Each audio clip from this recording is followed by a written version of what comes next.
안녕하세요. 저는 결혼 13년 차 직장인입니다. 누군가는 사람 인성은 안 변한다고 하지만 사실 그런 말 때문에 저도 희망을 놓지 못했던 사람이었어요. 이렇게나 사람이 변할 수 있을까 싶을 정도로 결혼 기간 동안 파란만장한 변화를 경험했는데요. 여러분들께 제 상황을 하소연하고 싶어 글을 썼습니다. 저희 남편은 결혼 초까지는 너무나 착한 사람이었어요. 연애를 할 때도 저에게 뭐든 잘해주고 맞춰주면서 세상에 이렇게 좋은 사람이 있을까 싶을 정도로 순하고 착한 사람이었습니다. 신혼 초에 제가 엄청 아팠던 적이 있었는데 그때도 다음날 출근을 해야 함에도 불구하고 제 곁에서 밤새 병간호를 해줬어요. 어머, 여보, 밤새 나 병간호 한 거야? 당신 오늘 일찍 회사 출근해야 한다고 한 거 아니었어? 피곤해서 어떡해. 회사 쉴 수도 없고. 당신 밤새 고생 많았겠다. 피곤하지? 내가 얼른 아침 차려줄게. 아침이라도 좀 먹고 가. 나 오늘은 몸 좀 괜찮은 것 같아. 안 그래도 어머님한테 이번 주에 있는 행사 못 가겠다고 말씀드리려고 했는데 가도 괜찮겠어. 무슨 소리야? 이미 그건 내가 다 정리해놨으니까 걱정하지 마. 행사가 지금 중요해? 당신 몸이 더 중요하지. 며칠을 이렇게 끙끙 앓을 정도로 힘들었는데 행사는 무슨? 그리고 일어나지 마. 내가 새벽에 죽 끓여놨으니까 그거 오늘 챙겨 먹어. 맘 같아서는 회사도 쉬고 당신 곁에서 봐주고 싶은데 회사를 쉴 수가 없어서 걱정이다. 내 걱정은 하지 말고 당신 몸 챙겨. 알겠지? 그리고 점심에 같이 밥 먹자. 먼저 챙겨 먹지 말고 조금 기다리고 있어. 회사 가서 말해보고 얼른 다시 올게. 여보, 이렇게까지 신경 써주지 않아도 되는데. 나 진짜 괜찮아. 여보가 더 힘들겠어. 밤새 잠도 제대로 못 자고. 엄마가 오늘 잠깐 오신다고 했으니까 당신은 여기까지 오지 말고 거기서 밥 먹어. 여기까지 오려면 시간도 더 걸릴 텐데 어떻게 점심시간 그 사이에 왔다 갔다 하려고. 당신 힘들어서 안 돼. 어차피 엄마 있으니까 너무 걱정하지 마. 아이고, 장모님 괜히 힘드시게 오시지 마시라고 말씀드려. 내가 여기 있으면 되니까. 거기서 오시려고 하면 더 시간 오래 걸리지. 나중에 몸 좀 더 괜찮아지면 처가댁 다녀오자. 장모님도 일하셔야 되는데 쉬시는 거잖아. 안 되겠다. 오늘 회사 가서 반차 내겠다고 해야 되겠어. 오전에 얼른 일 끝내고 올 테니까 당신 푹 쉬고 있어. 장모님께도 내가 말씀드릴게. 알았지? 남편은 제가 조금이라도 아픈 날이면 저를 먼저 생각하고 제 병간호에 최선을 다했어요. 다른 어떤 일보다 저를 가장 우선시할 정도로 남편은 저를 무척이나 아꼈고 사랑해줬습니다. 신혼 초까지는 그럴 수 있다고 주변에서도 많이 말을 했는데 이후에 아이를 낳고 나서도 남편은 변하지 않았어요. 결혼 3년 후에 저희는 아이를 낳았습니다. 아이를 낳고 난 후 2달 뒤가 바로 명절이었는데 아침부터 부랴부랴 챙겨 시댁에 가려고 하니 남편이 말렸어요. 여보, 어디 가려고? 오늘 우리 집 가려고? 여보, 내가 어머니랑 아버지한테 다 말씀드렸어. 아이 낳은 지 한 달밖에 안 됐는데 거길 어떻게 가? 내가 다 해결해 놓았으니까 당신 신경 쓰지 말고 쉬어. 당신 배고프지? 은우 깨기 전에 내가 간단하게 먹을 거 해줄까? 오늘 명절이니까 내가 낮에는 전이라도 좀 해줄게. 낮에 조금 쉬다가 오후에 처가댁에 가자. 알았지? 여보, 그래도 시댁에 잠깐 들리자. 나중에 우리 집에만 갔다는 거 아시면 너무 서운해 하실 것 같아. 어제까지만 하더라도 어머님, 아버님, 우리 올 거라고 생각하시는 것 같던데, 우리 안 가면 너무 서운해 하시지 않을까? 어차피 이제는 좀 나가도 괜찮아. 가면 어머님이 이것저것 시키시는 것도 아니고, 잠깐 있다가 오자. 우리 집이랑 처가댁이랑은 다르지. 우리 집에 가면 당신 어쩔 수 없이 눈치도 보고 일도 조금씩 해야 되잖아. 처가댁에 가면 당신은 가만히 누워서 쉴 수도 있고 애도 다 봐주시고 하는데 우리 집은 안 가도 처가댁에는 가야지. 당신 하나도 신경 안 써도 돼. 내가 어제 저녁에 다 통화했어. 아무리 출산한 지 2달 넘었다고 해도 아직 당신 몸도 성치 않고 푹 쉴 수 있는 것도 아닌데 왜 가? 그냥 오늘은 나까지 집에서 푹 쉬다가 오후에 장모님 장인어른 좀 한가하실 때 가서 쉬다가 오자. 불편하게 생각하지 마. 아이를 낳고 나서는 남편은 가정에 더 충실했어요. 누군가는 아이를 낳고 나면 남편들은 다 밖으로 돈다고 했지만 남편은 오히려 나와 아이에게 더 잘해주려고 노력을 했습니다. 지금에서야 생각을 해보면 남편이 저에게 그렇게 잘해준 이유가 있었던 것 같아요. 바로 저희 집에서 남편 사업에 투자를 해주고 도움을 주기 때문이죠. 남편은 저와 결혼을 할 때쯤 사업을 시작하려고 했어요. 자금이 필요해 시댁이 먼저 얘기를 꺼냈을 때 시댁에서는 극구 반대를 하셨고 절대 도와줄 수 없다고 못을 박으셨죠. 그렇지만 저희 집에서는 적극적으로 응원을 해 주셨어요. 지원도 정말 많이 해 주셨고 부모님께서 인맥을 모두 끌어모아서 사업을 도와주셨습니다. 부모님께서는 남편의 순하고 착한 천성을 너무나 마음에 들어 하셨고 남편은 그런 부모님께 실망을 안 시켜드리기 위해서 노력을 많이 했어요. 장모님, 장인어른, 항상 감사합니다. 제가 2분 아니었으면 사업이 이렇게나 잘 될 수 있었을까 싶어요. 장모님, 장인어른 덕분에 사업도 이렇게 편안하게 잘 시작할 수 있게 되었고 자리도 잘 잡아가고 있습니다. 우리 은우도 건강하게 잘 자라고 있고요. 이번에 안 그래도 2분 모시고 좋은 곳에서 식사하고 싶었는데 2분 시간 괜찮으실 때 언제든지 말씀해 주세요. 제가 제대로 모시겠습니다. 아이고, 우리 강서방 세 식구 먹여 살리느라고 얼마나 고생이 많아. 우리야 우리 딸이 행복하게 잘 사는 것만으로도 충분하지 뭐. 우리한테 이렇게 잘할 필요 없고 우리 딸만 잘해주면 되는 걸세. 뭔가 우리한테 해주길 바라면서 자네 사업 도와주는 게 아니라 우리 딸 행복하게 잘해달라고 도와주는 거야. 알지? 강서방 잘하고 있지만 그 마음 변치 않았으면 좋겠어. 그래, 우리야 뭐 이제 은퇴할 시기고 우리 둘이서 앞으로 노후 잘 보내는 게 제일이지 뭐. 자네 사업이 잘 되면 그만큼 우리 딸도 부족하지 않게 편안하게 살 수 있으니까 도와주는 거지. 뭐 다른 거 바라고 그러는 거 아니니? 너무 신경 쓰지 않아도 돼. 안 그래도 자네 사업 때문에 이래저래 할 말도 있었는데 조만간 자리 한번 만들어 보게나. 아는 지인이 자네가 하는 사업 알아보고 있더라고. 거래 한번 트면 좋을 것 같아서 내가 소개 좀 시켜주려고. 아, 감사합니다, 아버님, 어머님.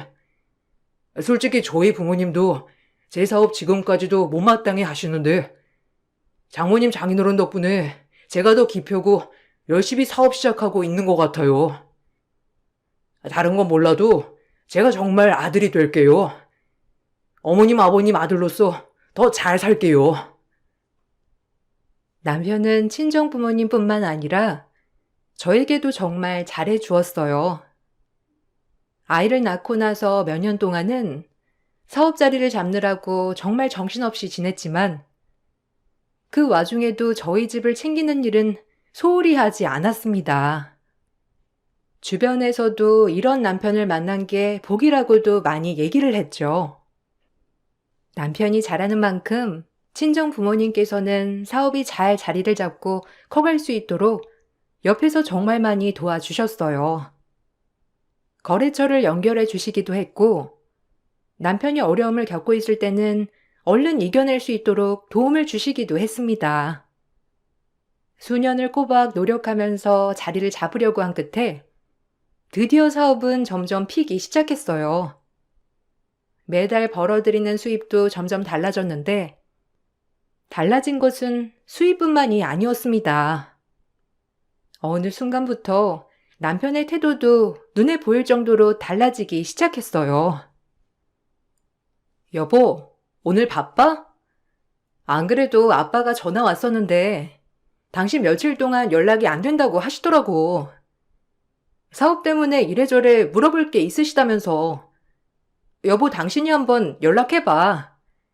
저번에 당신이랑 연결해준 거래처에서 아빠한테 뭐라고 전화를 하셨던 모양이야.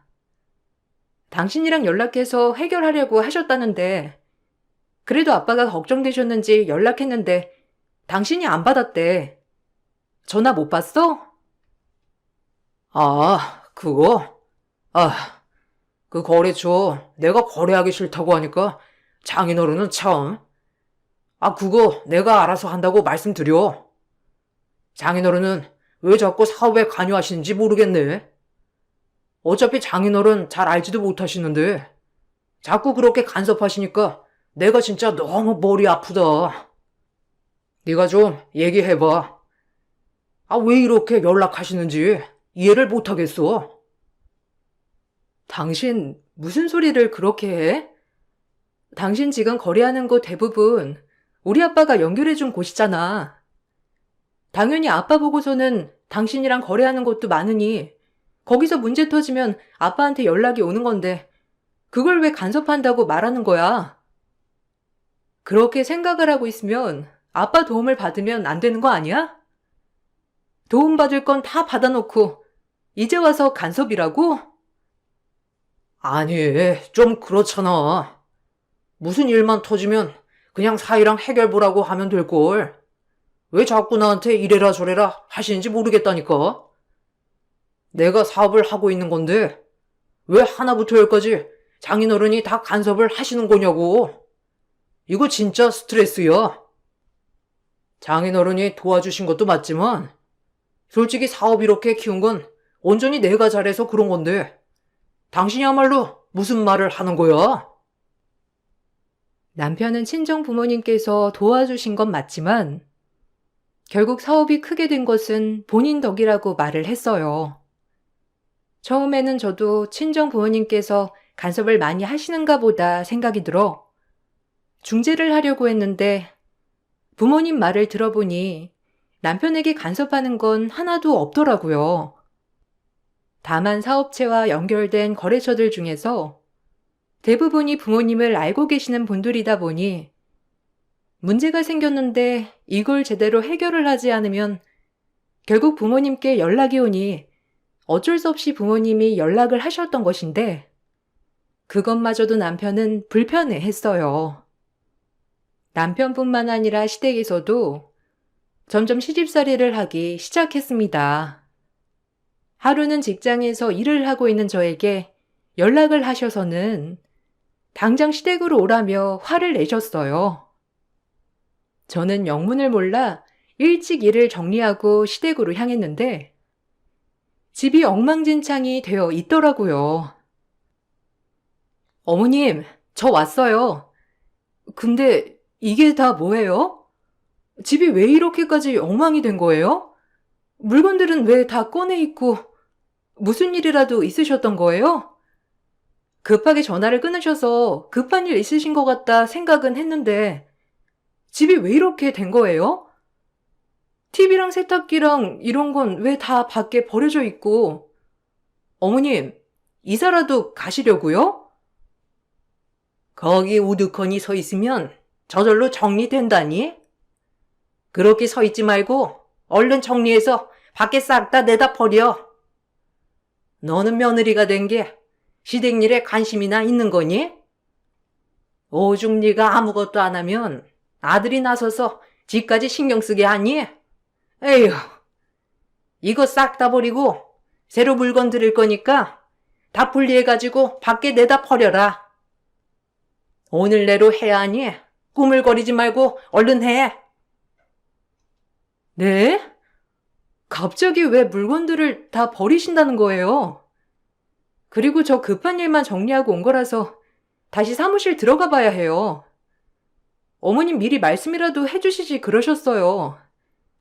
갑자기 전화 와서 저 급한 일인 줄 알고 금방 갔다 오겠다고만 하고 나온 건데. 어머님, 일단 회사에 다시 갔다 올게요. 끝나고 다시 와서 도와드릴게요. 도와드려? 예, 이거 네 일 아니니? 며느리가 됐으면 시댁일 솔선수범해서 네가 나서서 정리해야지.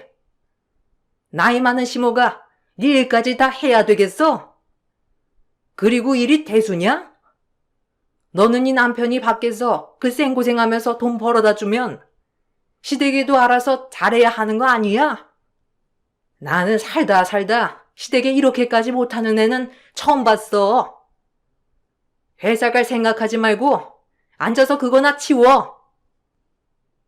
알고 봤더니 남편이 시댁 가구며 가전제품들을 싹 다 교체를 해주겠다고 했던 것이고, 시모는 집안 정리를 하기 위해서 저를 부른 것이었어요.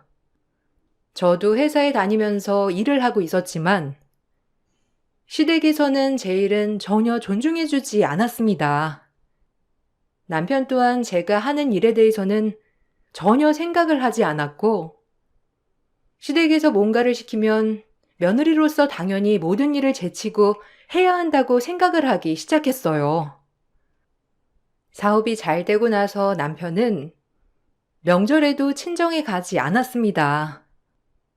시간이 없다는 핑계로 가지 않았지만 시댁에는 전날부터 가서 하루를 꼬박 같이 지내야 했어요. 참다 어느 날은 친정에 가자며 남편에게 말을 꺼낸 적도 있었는데 그 말을 하자마자 시댁에서는 난리가 났습니다. 여보, 오늘은 우리 집에도 가자. 몇 년 동안 명절에 집에도 안 가고 당신 바빠서 우리 집 안 가본 지도 오래됐잖아. 매번 나 혼자만 가니까 엄마 아빠도 당신 보고 싶어 해. 오늘은 잠깐이라도 들렸다가 오자. 오후에 갈 곳 없다고 했지? 시간 내서 잠시라도 갔다 오자. 내가 엄마랑 아빠한테 집에 계시라고 말씀드렸거든? 지금 딱 출발하면 될 것 같아. 너는 생각이 있는 거니 없는 거니? 가긴 어딜 가? 사업하는 사람은 오늘 같은 날 더 바쁜 거 모르니? 안 그래도 사업하면서 거래처 싹 다 돌아야 하는데 네가 친정 가자고 재촉할 일이냐? 가려면 너 혼자 가. 안 그래도 바쁜 애한테 친정 가자고 징징대지 말고. 에휴, 애가 철이 아직도 없어서 어쩌냐? 너는 아직도 엄마 아빠 타령이야? 결혼했으면 시댁 사람 된 거지. 아직도 엄마 아빠 타령하면 어쩔 거야? 어머님, 저희 몇 년 동안 사업 때문에 바쁘다고 집에 가본 적이 없어요. 항상 저랑 애만 둘이서 갔고 남편은 몇 년을 저희 부모님 얼굴 제대로 본 적이 없어서 그래요. 이번에도 안 가면 집에서 걱정하실 거예요. 시댁에는 꼬박 오고 있잖아요. 무슨 일 있든 없든 저는 남편이랑 애랑 같이 오는데 저희 집은 매번 저랑 애만 오니까 안 그래도 걱정하시는데 오늘만 같이 갔다 올게요. 잠깐 얼굴이라도 비추고 오자, 여보. 나 오늘 바빠. 오후에 가야 되는 곳 있었는데 내가 깜빡했어. 오늘 같이 못 갈 것 같네. 그냥 지금 당신이 처가에 갔다 와. 난 나중에 한가할 때 전화 드릴 테니까 당신만 오늘 갔다 와. 알았지? 남편은 그렇게 말을 내놓고서는 결국 집에 전화 한 통도 하지 않았어요. 남편의 태도가 한순간에 바뀌자 전 친정 부모님과 저도 모르는 갈등이 있었던 건 아닐까 생각도 해봤죠. 그렇지만 친정 부모님과 아무리 생각을 해보아도 걸리는 부분은 하나도 없었어요. 그러다가 어느 순간에 남편이 저에게 잘해주는 시기가 있었어요. 저는 원래 남편이 다시 돌아왔나 보다 생각을 했었는데 남편의 속셈은 그게 아니었습니다. 친정 부모님을 모시고 밥을 먹던 식사 자리에서 남편이 꺼낸 말 때문에 전 너무나 실망을 했어요. 장모님, 장인어른, 정말 죄송합니다. 그동안 제가 너무 바빠서 두 분 챙겨드리지도 못하고 이렇게 식사 자리도 겨우 마련했네요. 사업을 하다 보니 생각보다 신경 써야 할 것들이 너무 많더라고요. 거래처도 많이 늘어나고 그래서 제가 직접 챙기려고 하니까 더 시간이 없네요. 안 그래도 두 분께 식사 대접 꼭 하고 싶었는데 어떻게 입맛에는 좀 맞으세요? 아유, 강서방, 정말 오랜만에 얼굴 보는 것 같아. 사업이 많이 힘들긴 했나 봐. 시간이 그렇게 없었다니. 안 그래도 우리 딸 매번 손녀랑 둘이서만 오길래 물어보려고 했는데 바빠서 그러겠거니 생각은 했었어. 어쨌든 이렇게 식사 자리 함께하니 참 좋네. 음식도 맛있고 말이야. 사업은 그래서 잘 되고 있어? 안 그래도 거래처에서 우리 남편한테 전화가 요새 많이 와서 걱정하고 있었어. 무슨 일 있는 건 아니지? 아, 그게 사실 이번에 신규로 론칭하는 게 좀 차질이 생겨서요. 거래처에는 투자 설명회도 다 마쳤는데 시작하는 게 좀 늦춰질 것 같아서 아마 그것 때문에 연락하시는 것 같아요. 지금 그것 때문에 저도 골머리가 아파서요. 자금이 좀 순환되면 풀릴 것 같은데 묶여있는 게 하도 많아서 아휴, 저도 그것 때문에 머리가 아프네요. 지금 혹시 장인어른 아시는 곳 있으시면 자금 좀 융통할 수 있는지 알아봐 주실 수 있으실까요? 아휴, 오랜만에 식사 자리인데 이렇게 사업 얘기를 꺼내는 것도 참... 아닙니다. 그냥 오늘은 식사하시죠. 제가 알아서 잘 풀어보겠습니다. 아니네. 뭐 고민이 많으니까 오랜만에 식사하는 자리에서도 어렵게 말 꺼낸 거 아닌가. 안 그래도 전화 받아서 상황은 어느 정도 알고는 있어. 자네가 직접 얘기를 꺼내는 게 아니라서 사실이 아니라고 생각했었던 건데 요즘 좀 힘들긴 하는가 보구먼. 일단 알았네. 오늘은 식사를 먼저 하고 내가 따로 알아볼 테니 너무 걱정하지 마. 역시 장인어른 감사합니다. 제가 이래서 장인어른 장모님을 존경합니다. 안 그래도 마음이 답답했는데 두 분 만나고 나면 제가 딱 해결이 될 것 같다 싶었거든요. 오늘은 즐겁게 식사하시고 자세한 내용은 나중에 제가 또 찾아뵙고 말씀드릴게요. 정말 감사합니다.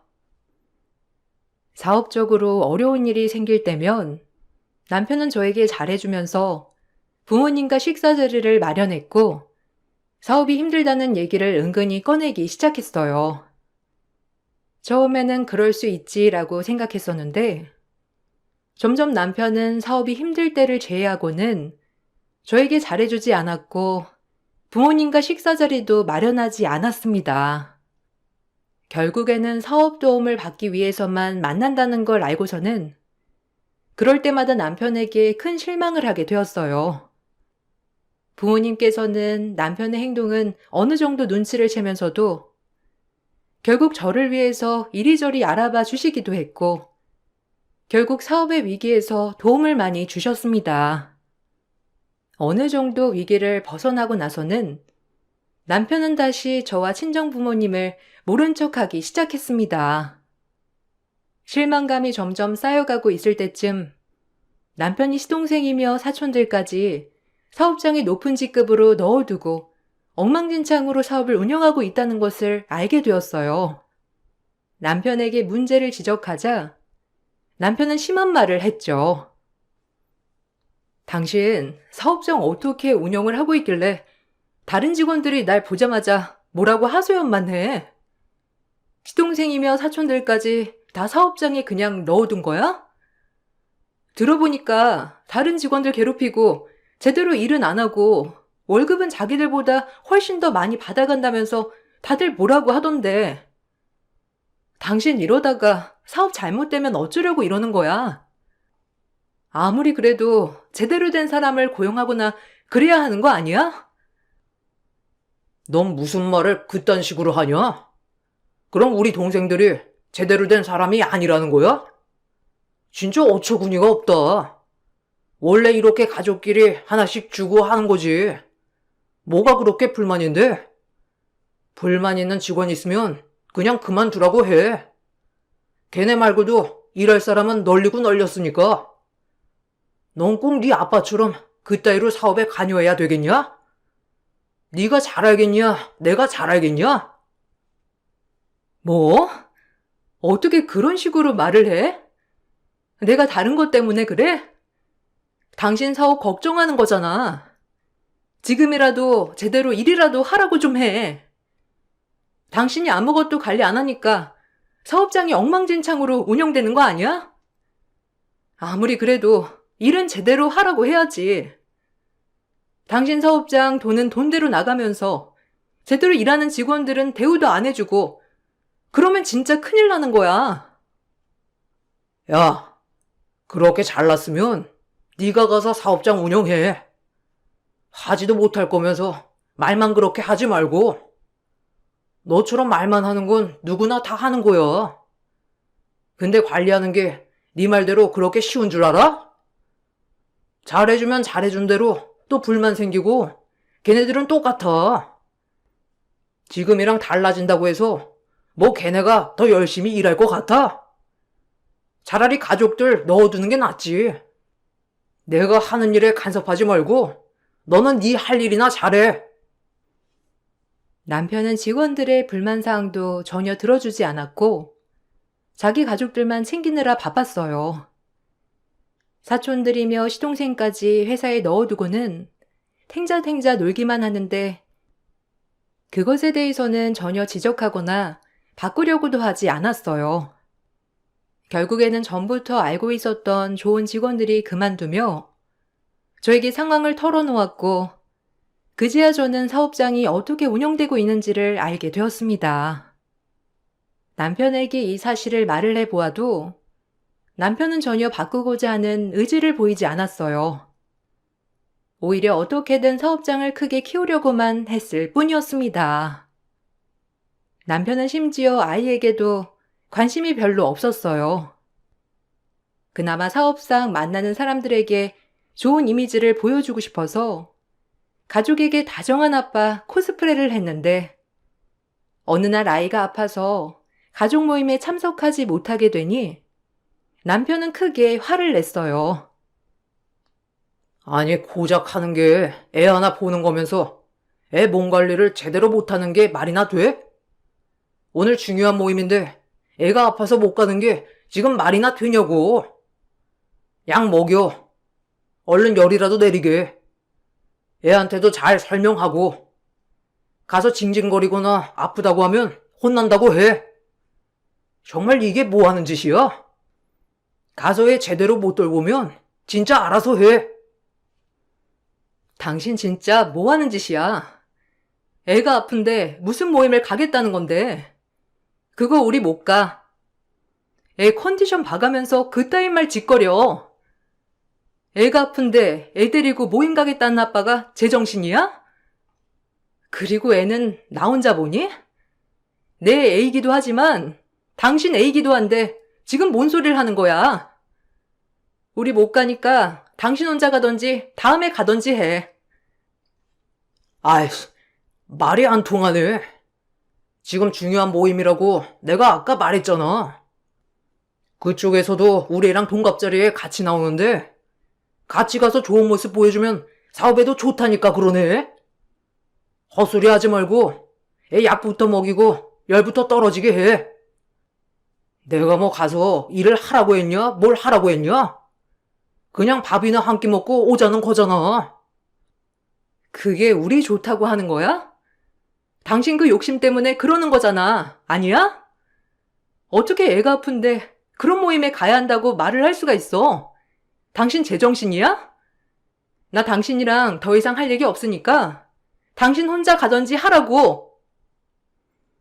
남편은 아픈 애를 억지로라도 끌고 가려고 했고, 저는 그런 남편과 실랑이를 했어요.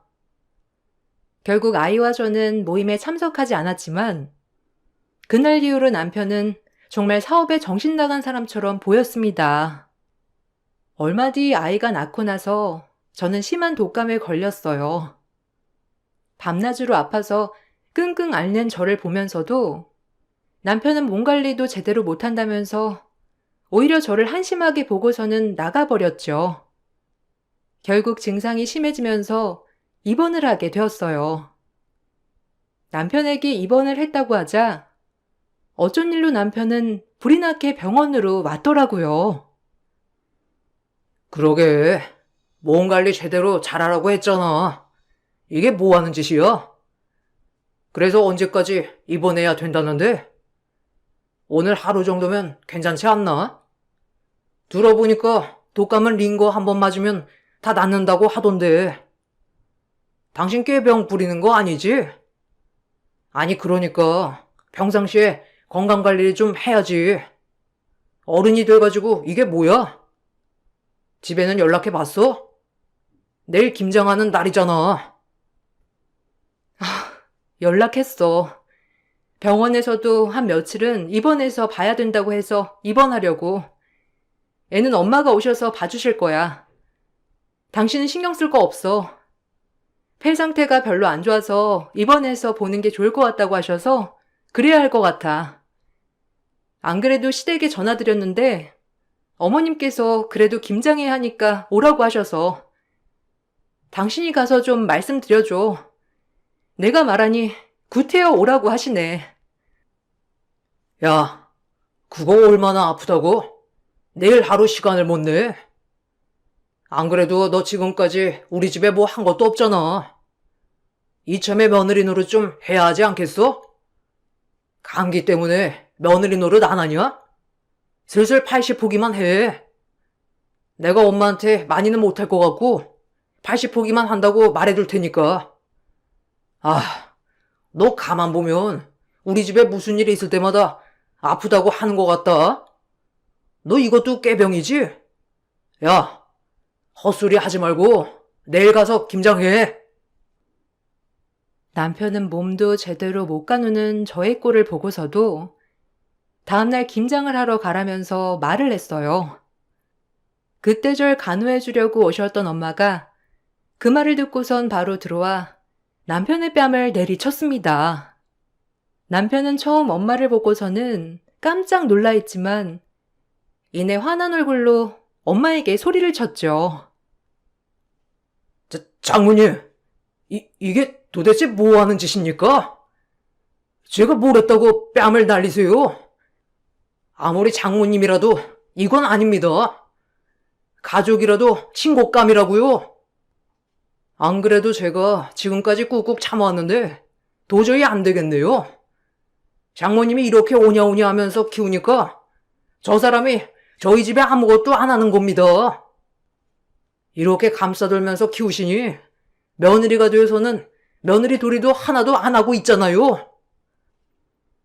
자네 지금 말 다 했나? 지금까지 우리 딸 이따위 취급을 하고서는 우리한테는 알랑방귀를 꼈어? 내가 지금 이거 가만 놔둘 것 같아?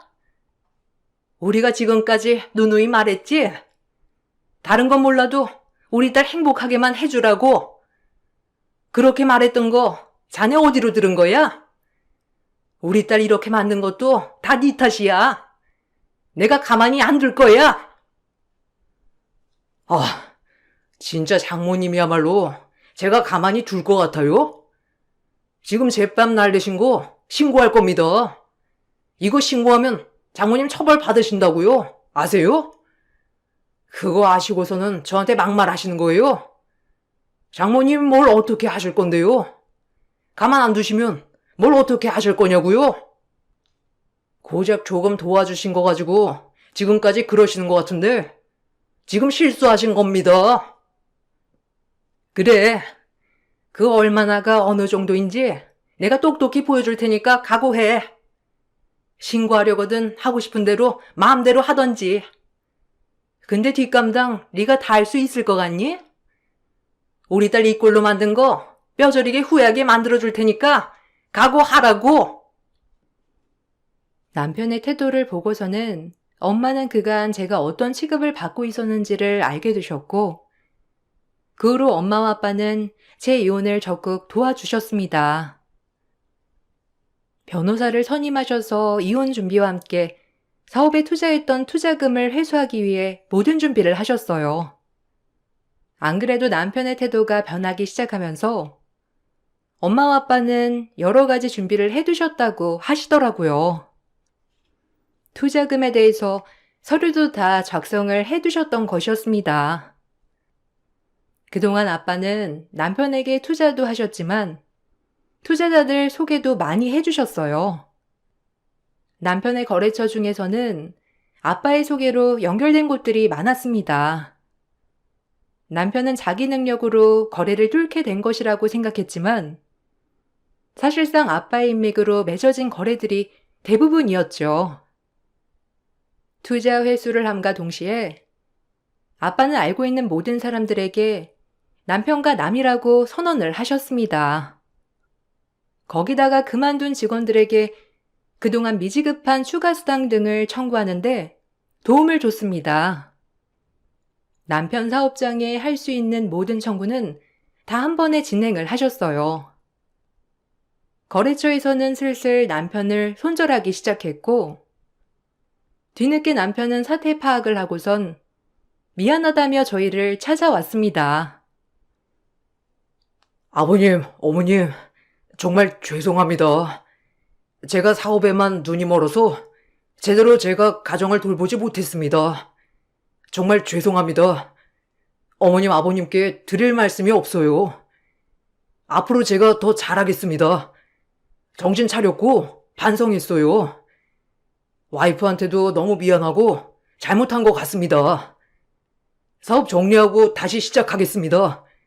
한 번만 용서해 주시면 안 될까요? 아니, 용서 따위는 없어. 내가 널 그동안 참아준 건 네가 잘나서가 아니고 우리 딸 남편이기 때문이야. 어디서 그따위 생각으로 우리 딸이랑 다시 만나겠다는 생각을 해? 다신 우리 앞에 나타나지도 말고 찾아오지도 마. 그 잘난 네 가족들이랑 알아서 살든지 말든지 하고 우리한테 더 이상 찾아오지 말라고. 이제 와서 낯짝도 두껍지. 참나. 정말 죄송합니다. 제가 앞으로 더 잘하겠습니다. 돈을 벌다 보니 돈에 눈이 멀어서 그랬어요. 정말 죄송합니다.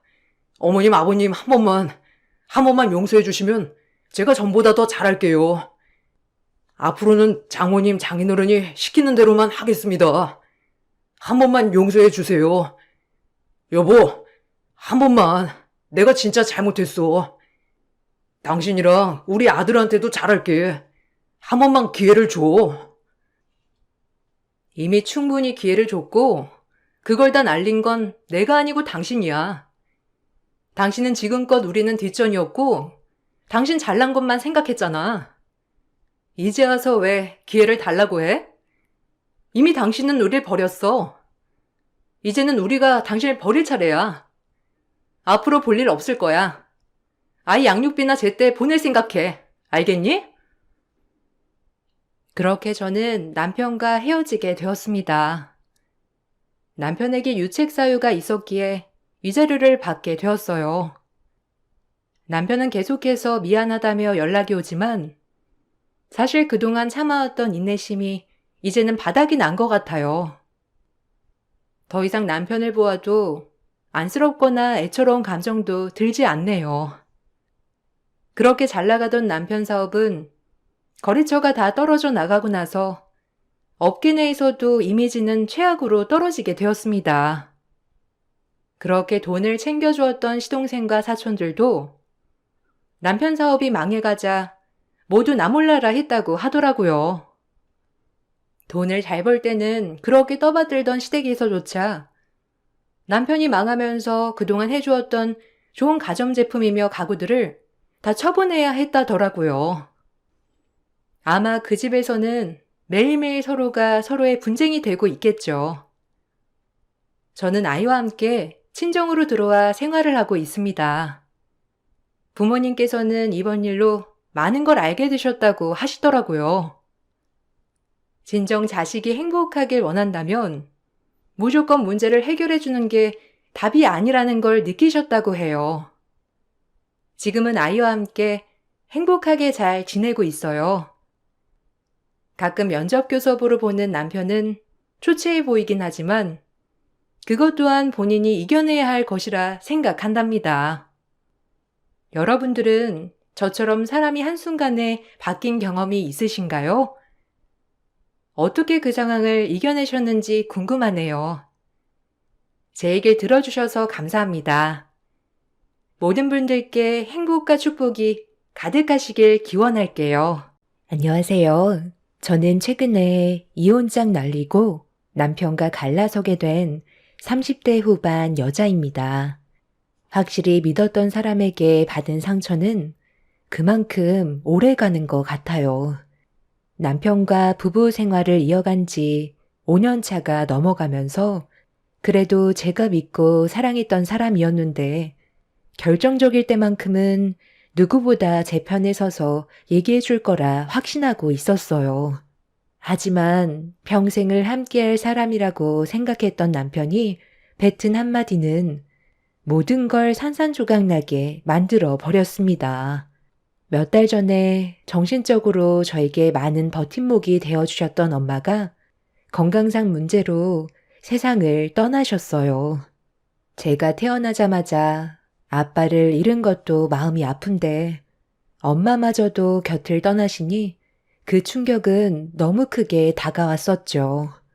아빠는 일을 하시다가 엄마 출산 소식에 제 얼굴을 보려고 급하게 오시던 도중 사고로 제 얼굴도 못 보시고 세상을 떠나셨다는 말을 들은 적이 있었어요. 엄마는 제 곁을 떠나지 않겠다고 항상 입이 닳도록 약속을 하셨는데 병이란 엄마의 의지로는 이겨낼 수 없다는 걸 두 눈으로 보게 되었고 저에게 하셨던 약속은 결국 지키지 못하셨습니다. 요즘 의료 기술이 많이 좋아졌다곤 하지만 암을 치료할 수 있는 기술은 아직까지 많이 부족하다는 걸 눈앞에서 전부 지켜보고 있었어요. 대장암 사기는 더 이상 손을 쓸 수 없는 단계였고 마음의 준비를 해야 될 것 같다는 절망적인 말을 들었을 때 저 또한 인생을 포기하고 싶었습니다. 결국 엄마는 저에게 미안하다는 한마디 하시곤 제 손을 놓으셨고 남은 인생을 엄마 없이 외롭게 살아가야만 했어요. 그런데 장례가 끝난 지 얼마 되지 않았는데 시모가 저를 위로해주고 싶다며 시댁 식구들을 데리고 집에 오셨는데 말로는 위로라고 하셨지만 시모는 다른 목적으로 오셨다는 걸 알 수가 있었어요. 엄마가 세상을 떠나신 뒤 남겨진 아파트를 정리해야 되는데 언제 또 알아보신 건지 저는 전혀 알지 못했던 부동산 시대에 대해 말씀하시면서 더 늦어지기 전에 처분하라고 계속 보채셨습니다. 괜찮냐는 한마디 하시고 본론으로 들어가신 시모의 눈빛은 욕심이 가득했어요. 사돈 사시던 집이 얼마 전까지만 해도 6억이었는데 지금 10억을 뛴 거 아니?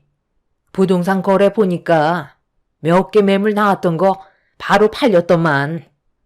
어차피 그 집 처분할 건데 뜸들일 필요가 뭐가 있니? 부동산 시장이 다음날 어떻게 될지 모르는데 시세가 떨어지기 전에 처분해야지. 아파트도 연식이 있어서 시간이 지날수록 가격이 떨어지는 건 어쩔 수가 없는 거다. 임대 아파트도 아니고 메이커 아파트라서 거래율도 좋더구만. 내가 물어봤는데 10억이 최대 맥심일 것 같다고, 더 이상 오를 일은 없을 것 같다고 하더라. 지금이 최대치라고 말이 나왔는데 시간이 지나면 떨어지는 건 당연한 거잖아. 그러니까 서둘러 처분하는 게 어떻겠니? 아, 저는 아직 어떻게 해야 될지 정리가 되지 않아서 좀 더 신중히 생각해 보려고요. 그래도 엄마가 남기고 떠나신 유산인데 바로 처분하는 건 좀 아닌 것 같아요.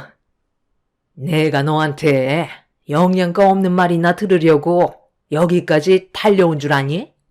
한두 푼도 아니고 4억이 공돈으로 생기는데 고민할 필요가 뭐가 있어? 그지? 서둘러 처분하고 4억은 내 통장에 넣어주면 딱 좋을 것 같아서 하는 얘기다. 이런 말을 내 입으로 꼭 해야 되겠니? 네가 먼저 노후자금으로 사용하라고 알아서 넣어주면 얼마나 좋아. 아파트 시세 떨어지기 전에 서둘러 처분하고 내가 말한 대로 해주면 딱 좋을 것 같다. 같이 먹고 살아야 좋지 않겠어? 말로는 저를 위로해 주신다고 오셨지만 어머님 목적은 저희 엄마 아파트 처분 때문에 오신 거였네요. 4억의 시세 차익이 발생하니까 그 돈으로 노후 자금을 마련하고 싶으셨던 거였어요. 좀 전에 말씀드렸지만 아직까지 처분할 마음 없으니까 더 하실 말씀 없으시면 그만 나가주셨으면 좋겠어요. 엄마, 제가 뭐라고 그랬어요. 안 된다고 했잖아요. 저희가 말만 가족이지. 결국 돈 얘기 나오면 등 돌리게 되어 있다니까요. 에휴, 그만 포기하세요. 내가 그동안 너한테 얼마나 잘했는데. 공돈으로 생기게 될 4억 그거 노후자금으로 좀 쓰고 싶어서 어렵게 말을 꺼냈으면 시엠이 입장도 생각을 해줘야지. 얼굴 표정 하나 안 바뀌고 어떻게 싫다고 딱 잘라 말을 할 수가 있어? 너는 사돈 재산 그대로 가져가는데 우리도 옆에서 도움 좀 받고 싶어서 찾아왔으면 좋은 마음으로 4억 주겠다고 할 수 있잖아. 내가 이런 며느리를 지금까지 옆에 끼고 있었다는 게 너무 실망스럽다. 앞으로 시집살이가 두렵지 않나 봐. 당신답지 않게 갑자기 왜 그래? 우리 엄마가 많이 놀라셨잖아. 꼴랑 4억 때문에 가족들과 등 질 거야? 그동안 엄마가 당신을 얼마나 아꼈는지 몰라?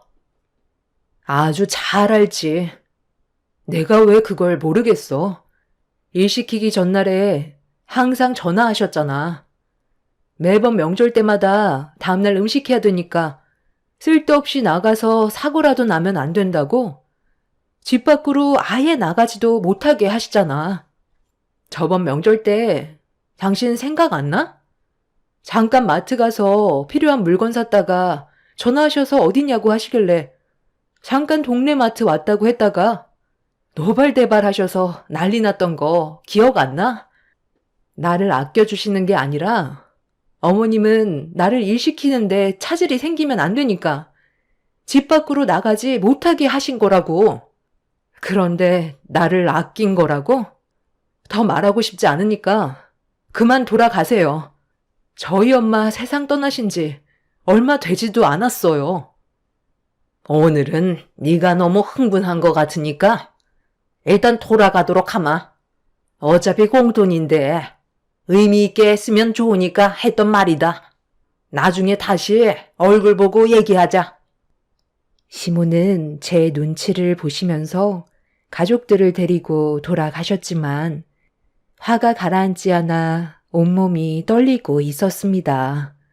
남편은 제가 어떤 상태인지 뻔히 알면서 편을 들어주기보다 시모의 말을 거들었다는 거에 너무 실망을 했어요. 남편은 시댁 식구들을 배웅해 준 뒤 다시 돌아와서는 저를 보며 무섭게 화를 내기 시작했죠. 당신, 우리 부모님을 대하는 태도가 그게 뭐야? 4억 그까짓 돈 얼마나 된다고 분위기를 이렇게 만들어야 되겠어?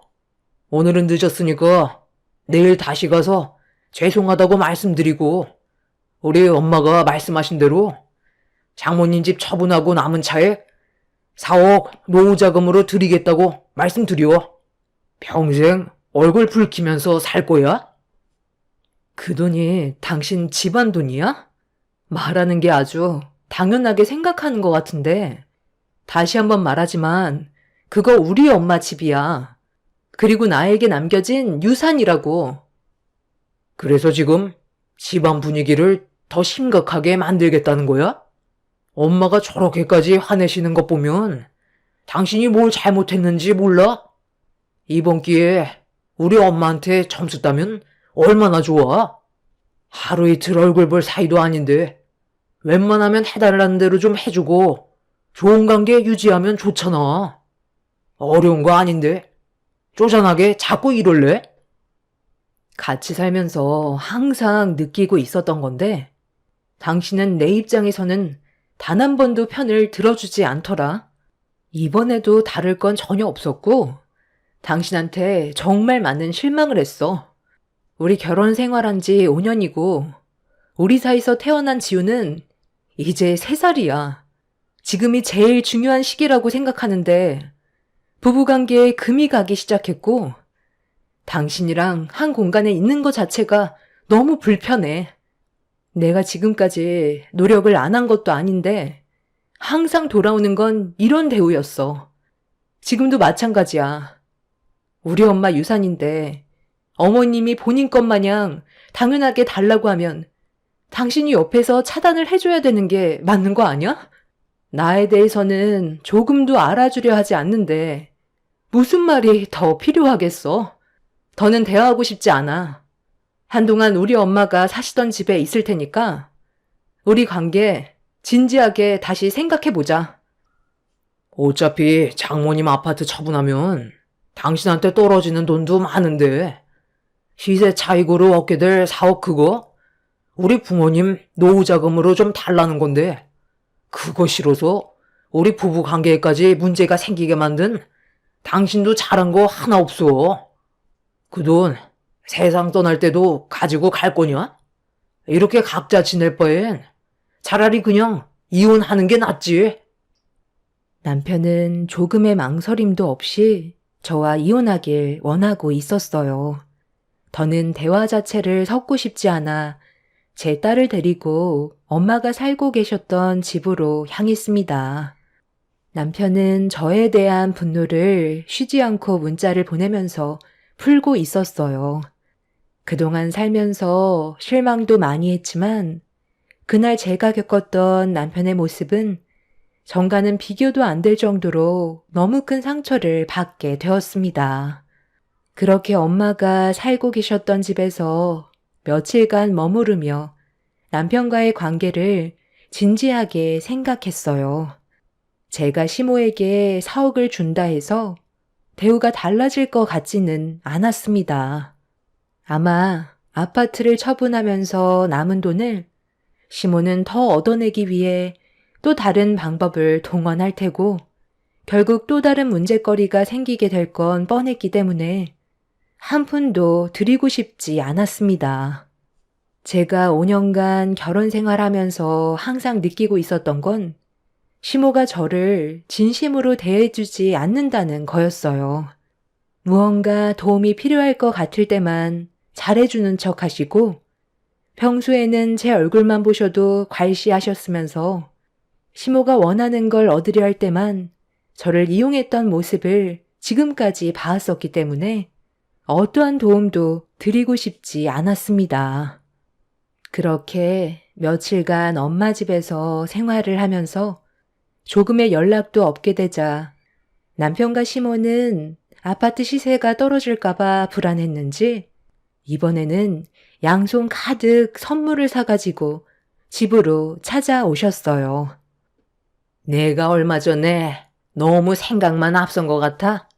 미안한 마음도 있고 해서 얼굴 좀 보려고 다시 왔다. 사돈이 세상을 떠나서 요 근래 많이 힘들었을 텐데 이거 먹고 기운 좀 차려라.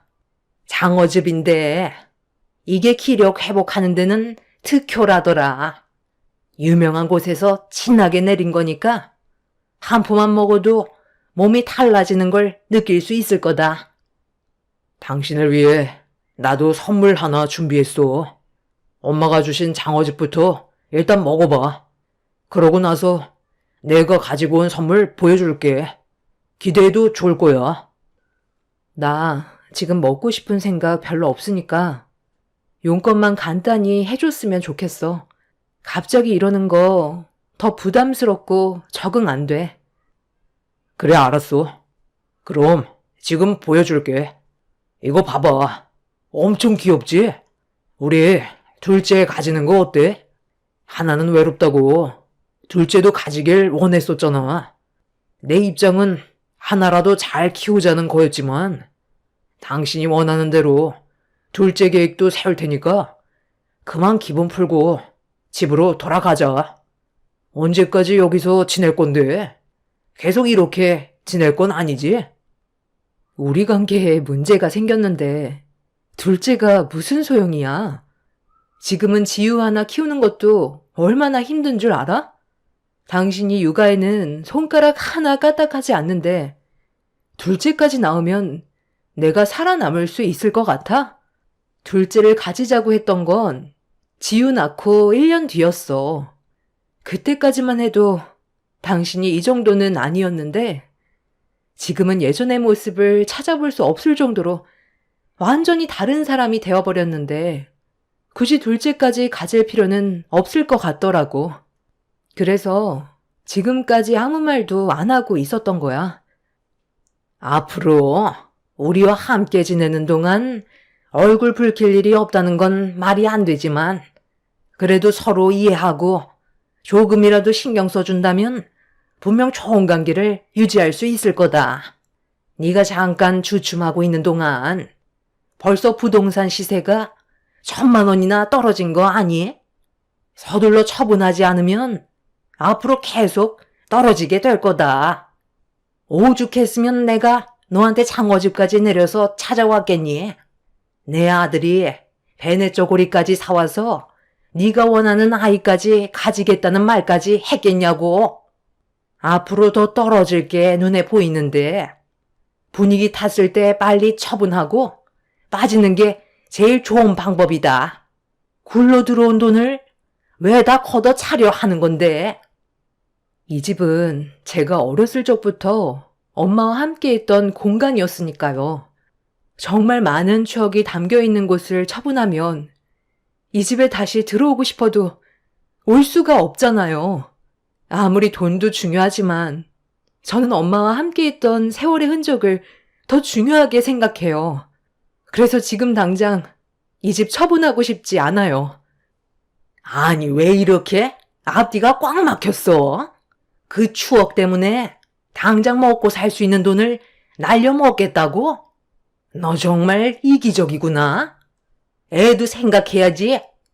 앞으로 애한테 들어가는 돈도 얼마나 많은데 추억 그거 하나 때문에 거저 들어온 돈을 걷어 차버리겠다는 거야? 안 되겠다.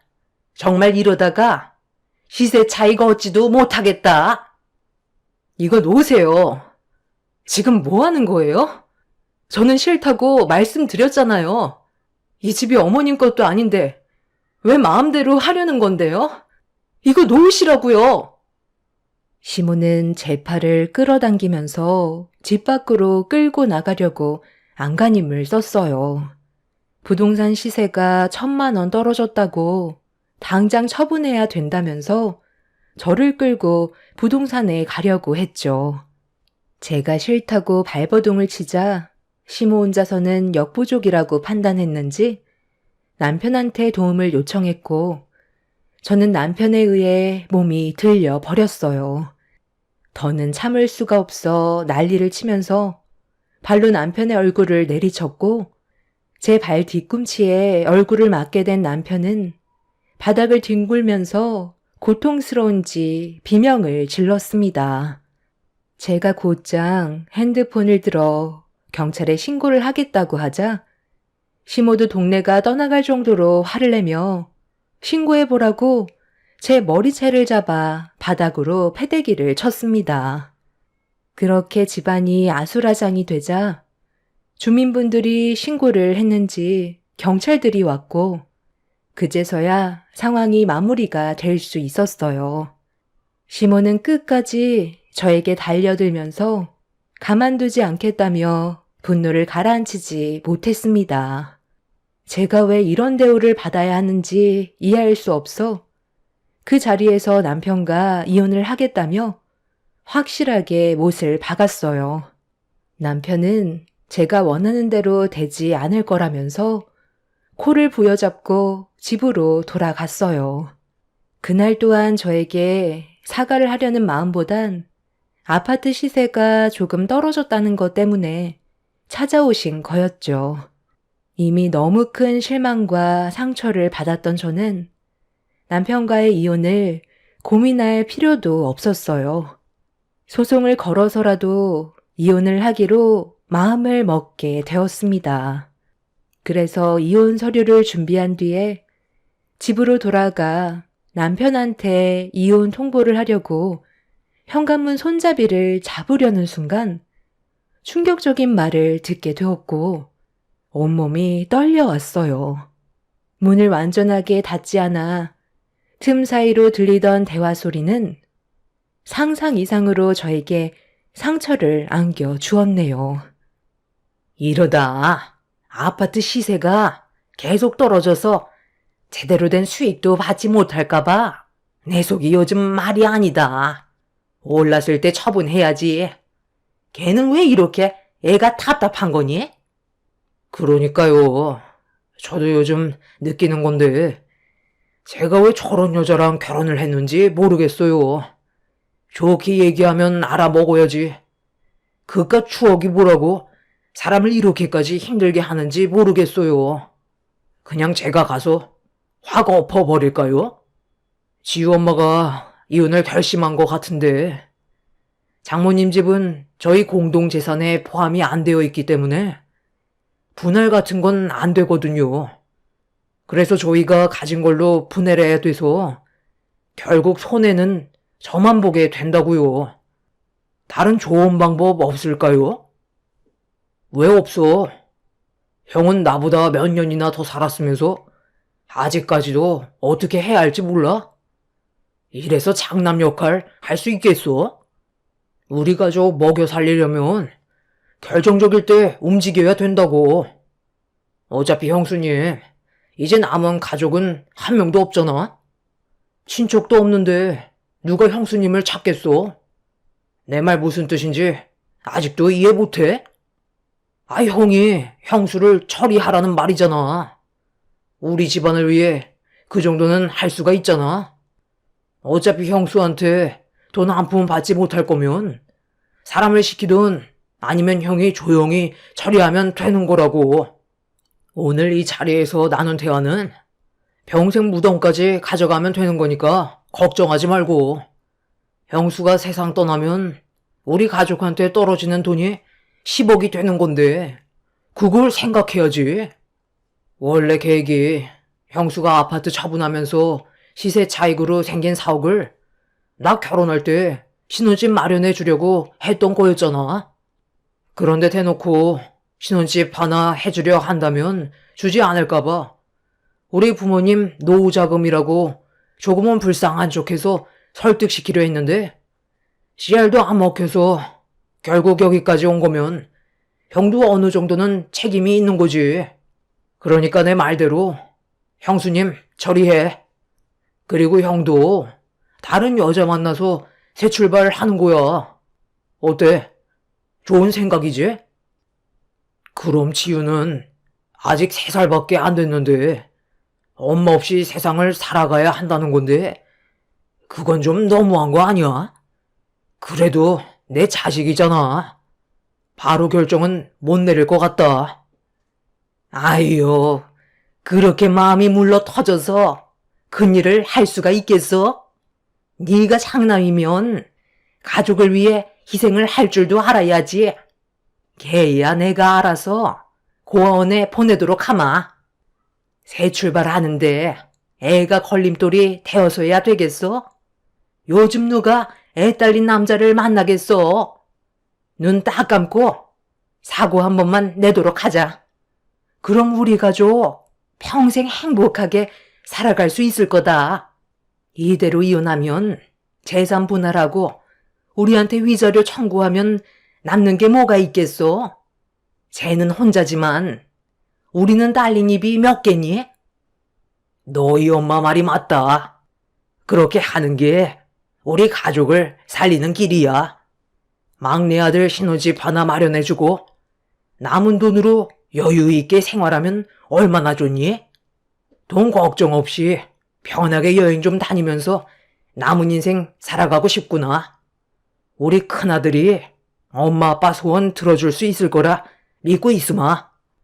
인생은 한 번뿐이야. 알았어요. 제가 짊어질게요. 눈 딱 감고 사고 한 번 내면 되는 거잖아요. 가족을 위해서 그거 하나 못하겠어요? 10억이 바로 앞에 있는데 한번 해보죠.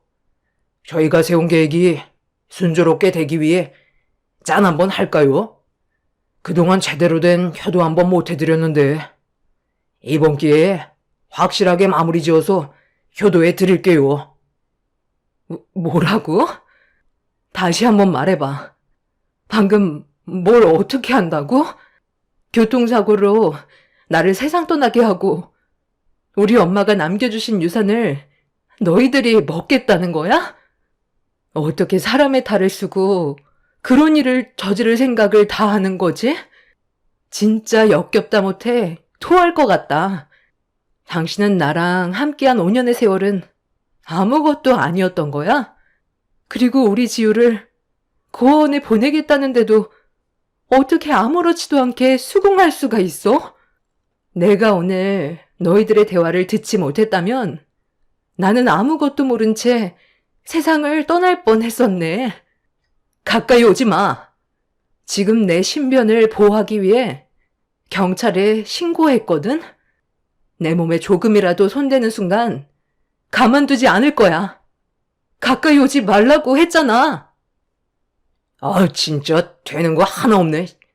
형, 어차피 이렇게 된 거 경찰들 오기 전에 빨리 처리하는 게 좋겠어. 아파트에서 떨어뜨려 버려. 그냥 단순 사고였다고 하면 되는 거잖아. 뭐? 지유를 안고 있는데 어떻게 그래? 당신이 그냥 우리 엄마한테 아파트 처분하고 4억 줬으면 이런 일도 안 생겼잖아. 좋게 해결하자고. 그러니까 내가 얘기했을 때 서둘러 처분했으면 얼마나 좋니? 쓸데없는 생각하지 말고 우리한테 4억 넘겨라. 그럼 모든 게 해결된다니까. 형, 뭐하고 있어? 이러다 경찰 오면 우리만 더 불리해진다고. 그냥 눈 한번 딱 감고 밀면 끝인 거라고. 우리 가족을 생각해. 형은 우리 집안 가장이잖아. 가까이 오지 말라고 했잖아. 당신 정말 미쳤어? 내 품에 지우를 안고 있는 거 안 보여? 정말 날 여기서 밀어낼 생각인 거야? 돈 때문에 인생을 망칠 거냐고! 남편은 이미 이성을 잃었는지 제 말은 귀에 들어가지 않았어요. 저에게 천천히 걸어오던 남편은 저를 밀어붙이기 시작했고, 복도식 아파트 특성상 비명을 지르면 옆집 분들이 도움을 주실 거라 생각해 동네가 떠나갈 정도로 도와달라며 소리를 질렀습니다. 남편은 흥분해서 제 품에 안겨있던 아이와 저를 강하게 들어 올리려 했어요. 안간힘을 쓰자 남편 혼자서 역부족이라고 판단했는지 시동생에게 도움을 요청했고, 제가 몸이 들려서 아이와 함께 난간에 들어 올려지는 순간 주민분들이 달려와 남편과 시동생을 제압했고 뒤이어 경찰들이 남편과 시동생을 연행했습니다. 하마터면 저와 제 아이는 두 번 다시 세상의 빛을 볼 수 없게 될 뻔했었죠. 저는 다리에 힘이 풀려 정신이 나간 상태로 아이를 안고 있었는데 아이와 제가 떨어지지 않으려 온 힘을 다 짜내서 그런지 힘이 하나도 남아있지가 않았어요. 힘겹게 고개를 들어 정신을 차리고 있는데 시모가 저를 노려보고 있었습니다. 저는 천천히 몸을 일으켜 거실에 있는 시모에게 걸어갔어요. 그리고 두 모자가 웃고 떠들며 먹던 술상을 엎어버린 뒤 효도는 법적 처벌을 받게 될 남편한테 받으라며 시모 얼굴에 이혼장을 사정없이 날렸습니다. 시모는 그 자리에 주저앉았고 저는 뒤돌아 연행이 되고 있는 남편과 시동생의 뺨에 손을 올려 붙였어요. 그리고 지금 현재 남편과 시동생을 상대로 법적 소송 중에 있습니다. 일단 징역을 살게 하고 싶긴 한데 제가 그 인간들이 나눈 대화 녹음과 저를 해하려 했다는 모든 상황이 전부 인정이 되었지만 직접적으로 어떠한 일이 벌어진 게 아니었기 때문에 징역에 대한 처벌은 이루어지기 힘들 것 같다는 말을 듣게 되었어요. 그래서 합의 보는 식으로 끝내는 게 제일 좋은 방법이라며 그 인간들에게 벌을 줄 수 없다는 말에 지금 상당히 큰 충격을 받은 상태입니다. 저와 아이가 떨어졌어야 처벌이 가능하면 그게 무슨 소용이 있겠어요. 요즘 제일 불안한 건 그 인간들이 저에 대한 분노로 또다시 해를 가할까봐 걱정에 잠도 안 오고 있습니다. 그래서 지금 살고 있는 집을 처분하고 다른 지역으로 이사를 갈까 생각 중입니다. 아이를 지키기 위해서라도 제가 내린 결정이 제일 현명한 방법 같아요. 돈 때문에 절대로 해선 안 될 짓을 저지르려 했던 그 인간들이 두 번 안 그럴 거란 보장은 없기 때문에 피하는 게 맞는 것 같다고 생각해요. 다시는 그 인간들 얼굴을 보고 싶지 않을 뿐입니다. 제 사연 들어주신 분들, 돈 때문에 집안이 무너지는 경우가 있으셨나요? 저도 이번이 처음 겪게 된 일이라 아직까지 충격에서 벗어나지 못하고 있는 중입니다. 하루빨리 모든 걸 털어버리고 새 삶을 살았으면 좋겠어요. 여러분들의 가정에는 돈 때문에 불화가 생기는 일은 없길 바랍니다. 감사합니다. 안녕하세요. 저는 이번 일을 통해 사람의 욕심은 한도 끝도 없다는 걸 알게 된 40대 중반 여자입니다. 남편과 10년을 살아오면서 정말 많이 힘들었던 건 시댁 식구들의 지나친 요구들이 저에게는 너무 많이 힘들었어요. 어느 정도 이해할 수 있는 수준이 아니라서 화가 정말 많이 났었고 남편과도 이 문제로 자주 싸웠어요. 저희 집안이 어느 정도 재력이 있다고 해서 금전적으로 시댁 식구들을 지속적으로 도와줄 수 있는 건 아닌데 남편은 가족들끼리 서로 돕고 사는 건 당연한 거라면서 시댁의 요구를 들어주길 원했어요.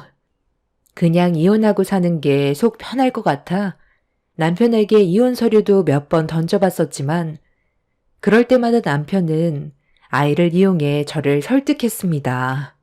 이혼 소송이라는 게 법적 다툼으로까지 이어지면 길면 몇 년까지도 이어질 수 있다는 이혼 전문 변호사의 말에 차라리 그렇게라도 이혼을 해서 기생충 집안 같은 시댁 식구들과의 악연을 끊어내는 게 제가 살 수 있는 유일한 방법일 것 같았어요.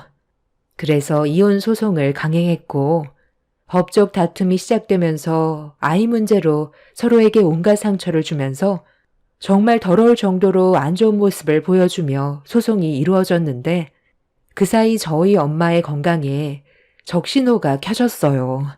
엄마가 원래 몸이 약하셨는데 제가 남편과 이혼을 준비한다는 것 때문에 정신적으로도 많이 힘드셨는지 엄마는 스트레스를 많이 받으시는 것 같았어요. 남편이 제 편이 아닌 시댁 편에 서서 집안의 가장 역할을 하지 못해 이런 사태까지 벌어진 것 같아 이 모든 것들이 전부 다 남편 탓만 같았어요. 본인 입으로는 엄마가 자기 때문에 건강이 악화된 게 아닌 원래부터 몸이 약하셔서 건강에 문제가 생긴 건데 왜 자기한테 탓을 돌리냐며 조금도 잘못이 없다는 말로 제 마음을 후벼 팠어요. 시댁 식구들을 금전적으로 도와줬던 건 처음엔 남편이 저에게 잘했었어요. 그래서 제 마음에서 우러나와 남편의 요구를 들어줬었죠. 남편이 저희 부모님께도 잘해서 금전적으로 도움받았던 건 어렵지 않았었고 좋은 관계를 유지하면서 잘 지내왔었는데 계속되는 호의는 당연한 권리로 생각했는지 점점 더 저희 가족에게 부담을 안겨주기 시작했어요. 그래서 남편한테 제가 솔직하게 부담스럽다고 털어놨는데 그 말을 듣던 남편이 표정이 안 좋아지기 시작하면서 저를 대하는 행동들이 점점 차가워지기 시작했습니다. 저희 가족은 시댁 식구들과 좋은 관계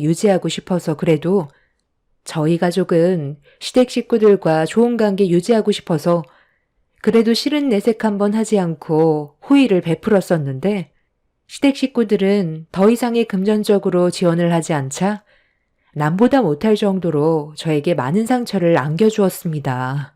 그러다 보니 남편에게 서운한 감정이 안 생길 수가 없었고 부부싸움으로까지 이어지게 된 거였어요.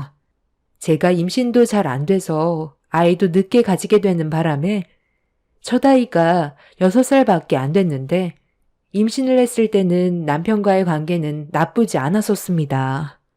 임신 후에 관계가 틀어져 버린 상태라 최대한 좋게 풀어가려고 노력했었어요. 남편은 저희 집안의 돈이 아닌 저를 사랑해 주는 줄 알았는데 그건 제 착각이었다는 걸 뒤늦게 알게 되었던 거죠. 그만큼 남편을 사랑했고 믿었는데 저희 아빠가 갑자기 심장마비로 세상을 떠나신 이후 그동안 아빠가 쌓아오셨던 모든 것들이 무너지기 시작했어요. 엄마는 아빠가 떠나신 이후 원래 안 좋던 몸이 더 급격하게 안 좋아지게 되셨죠. 엄마 혼자 아빠가 하시던 일을 감당할 수가 없던 터라 하나둘 정리하기 시작했고 모든 재산을 금융관리자에게 맡겼습니다. 아빠는 부동산 투자를 하셨는데 엄마는 그런 일을 전혀 해본 적도 없으시고 저 또한 일반 회사를 다녔던 터라 아빠가 어떻게 부동산을 관리하셨는지는 알지 못했기 때문에 엄마의 결정이 옳았다고 생각했어요. 그렇게 힘든 시간들이 지나고 엄마 건물을 아빠와 함께 살던 꼬마 빌딩 하나 남게 되었고 남편과 안 좋은 관계를 유지하는 동안 엄마의 건강에도 적신호가 켜지게 된 거였죠. 엄마의 췌장암은 저에겐 정말 앞이 캄캄할 정도로 충격적인 일이었어요. 악재가 한번 터지면 줄줄이 이어진다더니 남편과 시댁 식구들 간의 관계가 틀어지더니 아빠가 갑자기 심장마비로 세상을 떠나신 것도 모자라 엄마까지 췌장암에 걸리게 되자 제가 온전한 정신으로 버티는 게 상당히 힘들었어요. 이런 안 좋은 상황에서 남편의 한마디는 결국 저를 주저앉게 만들었습니다. 그러니까 내가 뭐라고 그랬어?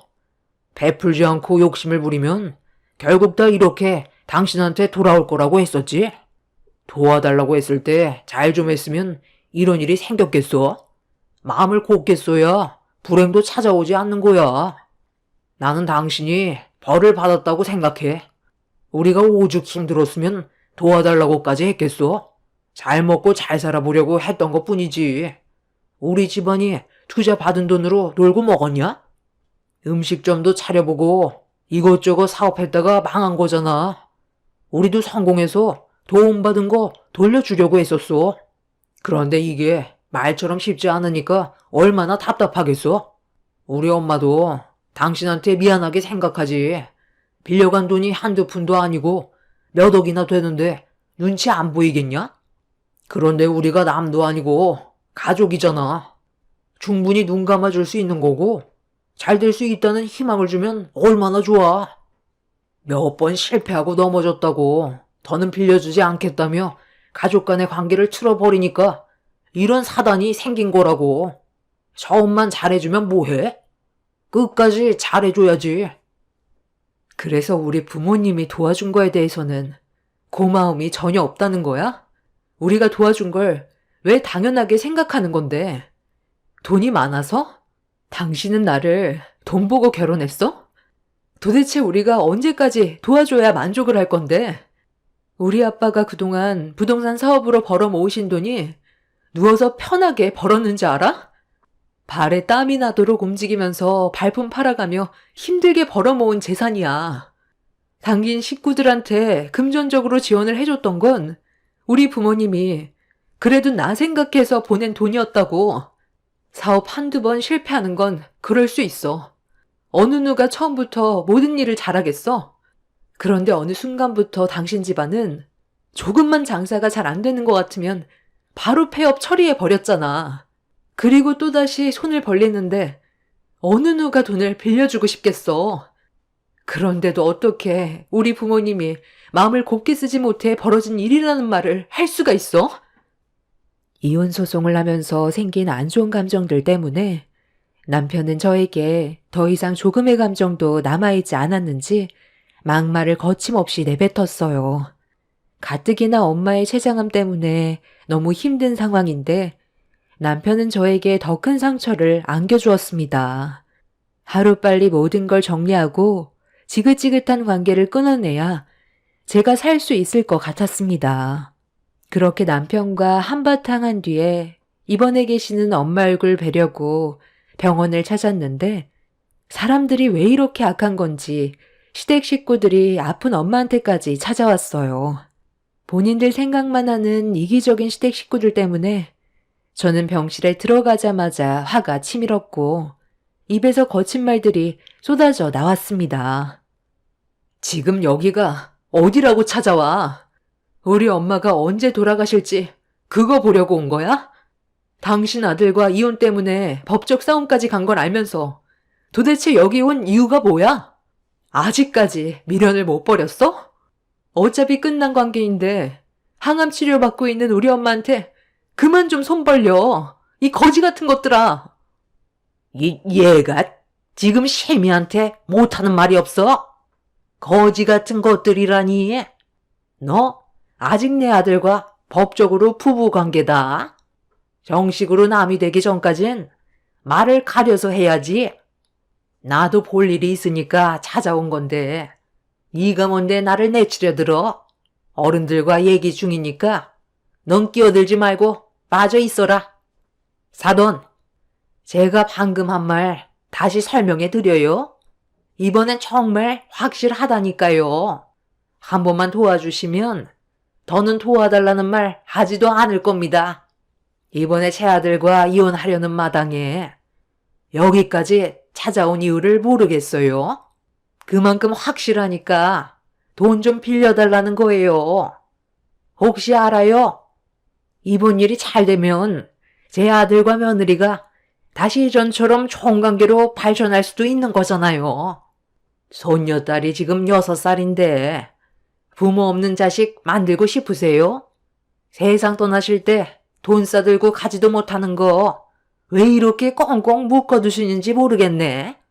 사돈, 무슨 말이라도 좀 해봐요. 췌장암에 걸려서 귀까지 어두워지셨나? 예, 사돈께서 췌장암 때문에 귀까지 안 들리시는 거니? 대화조차 섞고 싶지 않으셔서 입을 열지 않고 있는 거겠죠. 당신들이 사람이야?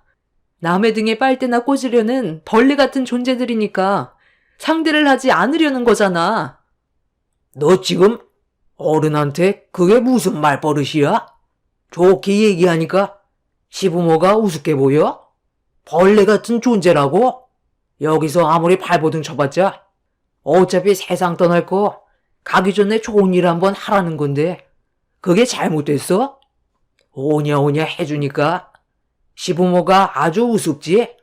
오늘 제대로 된 대답 듣기 전까진 여기서 절대 나가지 않을 거니까 한번 두고 보자. 사돈이 이런 식으로 나오면 우리도 진상 부릴 수밖에 없습니다. 어떻게 하실 거예요? 끝까지 지갑을 열지 않을 거예요? 췌장암에 힘들어하고 있는 저희 엄마 앞에서 위로의 말을 해주는 거 기대도 하지 않았지만 돈을 달라고 하는 말에 너무 화가 났어요. 그래도 10년간 며느리로 지냈는데 기본적으로 지켜야 될 것도 지키지 않는 시부모와 뒤에서 편을 들어주고 있는 시동생의 행동에 더는 참을 수가 없어 병원 관계자를 불러 도움을 요청했고 그렇게 시댁 식구들을 병실에서 내쫓을 수 있었습니다. 더 이상 사람 대우해주고 싶지도 않았었고 저도 막 나가기로 했어요.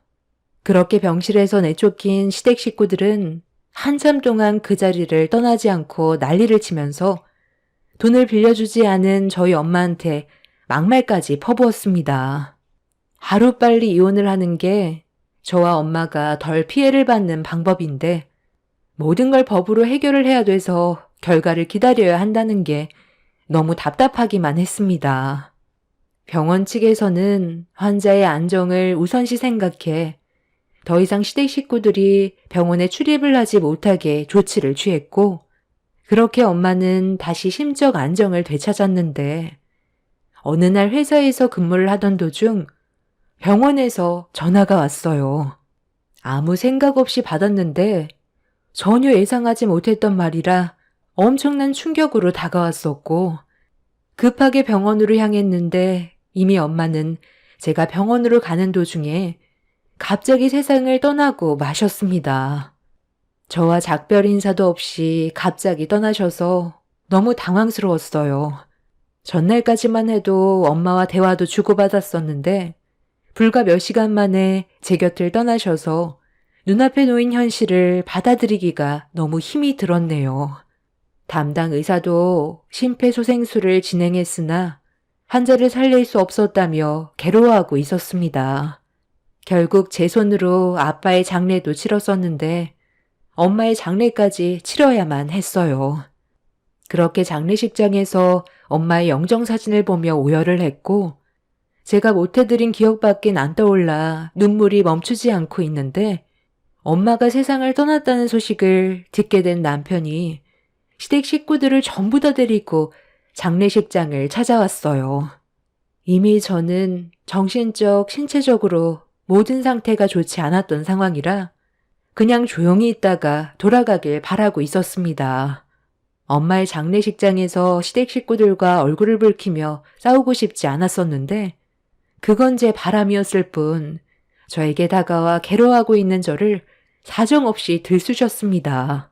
처음엔 그냥 무시하려 했는데 제가 아무런 반응을 하지 않자 세상 떠난 저희 엄마의 욕을 거침없이 뱉었어요. 에휴, 그러니 마음을 곱게 써야지. 내가 이럴 줄 알았다니까. 네가 병원에 오기 전에 내가 사돈한테 그랬거든. 얼마 가지 못해 세상 떠날 거라고. 그런데 봐봐라. 버티지도 못하고 결국 세상을 떠났잖아. 사람이 마음이 고와야 오래 산다고 그랬다. 사돈들 떠났으니 이제 곧 너도 얼마 남지 않았겠네. 내 아들은 너랑 이혼 안 하기로 결정을 내렸다. 애도 있는데 이혼하면 얼마나 상처가 크겠어? 그리고 사돈이 세상을 떠났으면 그 많은 재산 누구 이름으로 가겠니? 다 너한테 가게 될 텐데 여기서 이혼을 하게 되면 내 아들 몫이 줄어들잖아. 너도 언제 어디서 어떻게 떠날지 모르는데 차라리 버티는 게 좋지 않겠니? 정이혼을 원한다면 사돈이 가지고 있던 재산이 얼마인지 그것부터 나한테 얘기해라. 부동산 정리하고 꼬마 빌딩 하나 남겨놨으면 재산이 어마어마하게 있을 거 아니야. 내 아들이 골랑 이혼 위자료 몇 푼 받자고 못난 너랑 10년간 붙어 있었겠냐? 어떻게 할래? 평생 우리 집안과 엮여서 힘들게 살든지 아니면 가지고 있는 재산 절반 토해내고 이혼하든지 둘 중 하나 선택해라. 네가 아무리 내 아들과 이혼을 하려고 발버둥 쳐봤자 절대로 끊어낼 수 없으니까 괜한 고집 부리지 말고 내 아들과 다시 관계 회복해라. 그게 제일 현명한 방법일 거야. 그 많은 돈 싸들고 살아봤자 뭐하니? 묵혀둬봤자 아무 소용 없다. 갑자기 세상 떠나면 후회만 남을 뿐이야. 돈이라도 펑펑 쓰고 세상 떠나면 미련도 없지. 사돈처럼 가지고만 있다가 떠나면 무슨 소용이니? 내 말대로 하는 게 가족의 평화를 위한 길이다. 그 주둥이 좀 그만 나불거려요. 저희 엄마가 가지고 계셨던 재산을 그쪽 집안에게 나눠줄 필요 없다는 거 몰라요? 저 사람과 10년간 함께하면서 벌어모은 재산에 대해서만 분할이 가능한 거지? 우리 부모님 재산은 포함이 되지 않거든요. 나눠주지 않으면 이혼을 안 해준다고요? 어차피 소송 들어갔고 제가 이길 가능성이 더 높다는 거 알면서 괜한 억지 부리지 마세요. 제가 저 사람보다 경제적인 능력도 훨씬 좋고 재산까지 많아졌으니 양육권도 저에게 오게 되어 있어요. 그리고 그동안 저희 부모님이 아무 생각 없이 그냥 돈을 빌려주지 않았다는 거 아실 텐데요. 공증까지 전부 다 받아놨었잖아요. 언제 갚으실 거죠? 부모님이 세상을 떠나셔도 제가 자식이기 때문에 계약 조건대로 법적 효력은 돈을 갚을 때까지 있거든요. 총 5억, 올해 안에 당장 갚으세요. 아시겠어요?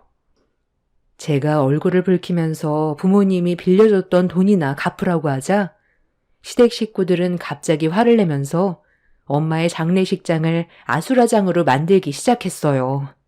어려울 때 도와줬던 건 감사하게 생각하지도 않고 오히려 엄마의 장례식장에서 난리친 시댁 식구들에게 저 또한 분노가 치밀어 더 이상 참을 수가 없었습니다. 억지도 정도껏 부려야 하는데 말도 안 되는 상황을 만들어가려는 시댁 식구들에게 어떠한 감정도 남아있지 않아 저희 엄마의 장례식을 망친 거에 대해서 저 또한 분노를 표출했고 그렇게 격양된 상태로 몸싸움이 시작되었습니다. 엄마의 장례식에 오셨던 분들이 저와 시댁 식구들을 뜯어 말렸지만 남편이 흥분해선 엄마의 영정사진을 들어 사정없이 바닥으로 내동댕이 친 뒤 발로 짓밟아 버렸어요. 저는 남편의 충격적인 행동에 너무 놀라 그 자리에 주저앉았고 엄마의 장례식에 참석했던 분들이 남편의 행동에 화가 났는지 결국 다른 분들과 몸싸움까지 벌어져 버렸습니다. 그렇게 한바탕 난리가 나고 나서야 경찰들이 와서 상황을 정리해 주었지만 이미 제가 받은 상처가 너무 컸고 이 문제를 절대로 그냥 넘어갈 수 없었던 저는 시댁 식구들을 상대로 소송을 진행했어요.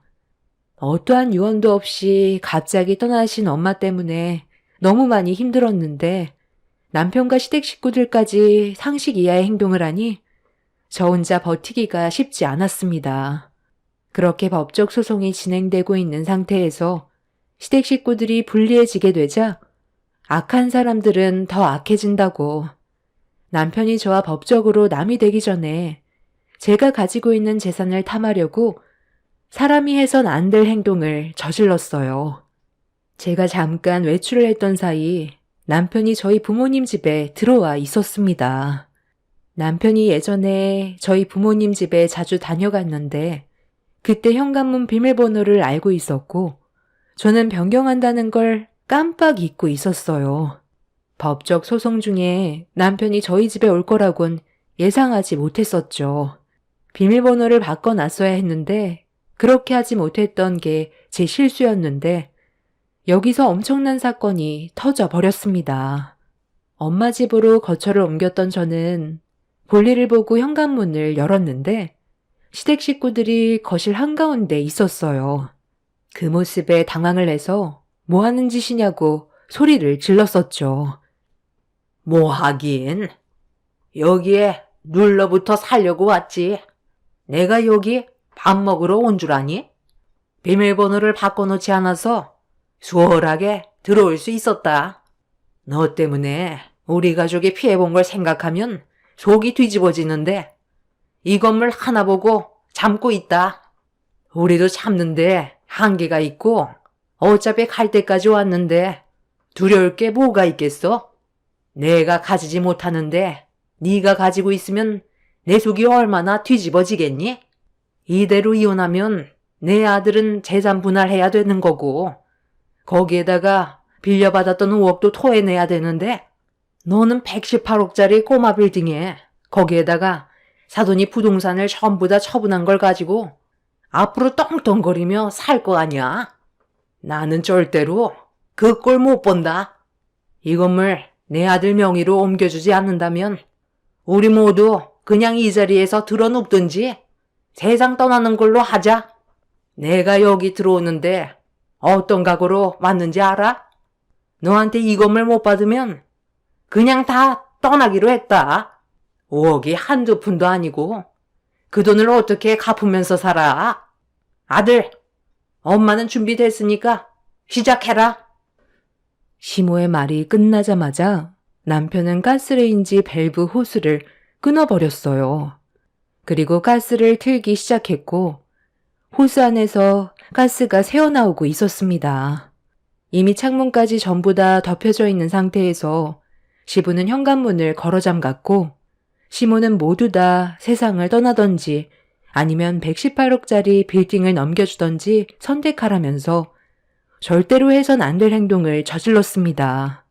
아래층엔 학원이라 학생들이 공부를 하고 있었고 그 밑에 층에는 병원이 있어서 잘못된 선택으로 인해 많은 사람들이 피해를 볼 수도 있는 상황인데 본인들 욕심만 채우려고 가스밸브를 잘라 저에게 협박을 하는 시댁 식구들이 인간같이 안 보였어요. 제가 뭐 하는 짓이냐고 소리를 질렀지만 이미 시댁 식구들은 전부 이성을 잃어버린 상태였습니다. 건물을 주지 않겠다는 말을 한 순간 가스레인지 불을 켜려고 작정한 듯 보였어요. 그 모습에 너무 화가 난 저는 차라리 그냥 모두 세상 떠나자고 시댁 식구들에게 엄마의 건물이 넘어갈 바엔 나라가 가져가는 게 훨씬 낫겠다고 더 큰 목소리로 난리를 쳤어요. 제가 오히려 강하게 나오자 시댁 식구들은 당황했는지 가스레인지에 불을 붙이겠다며 더 큰 소리를 내며 저에게 겁을 주려 하자 더 이상 머뭇거리지 말라며 가스레인지에 손을 올렸습니다. 그러자 남편이 기겁을 하며 그 자리에서 도망치더니 방 안으로 들어가 숨어버렸어요. 시부는 이미 현관문을 열고 도망가 버린 상태였습니다.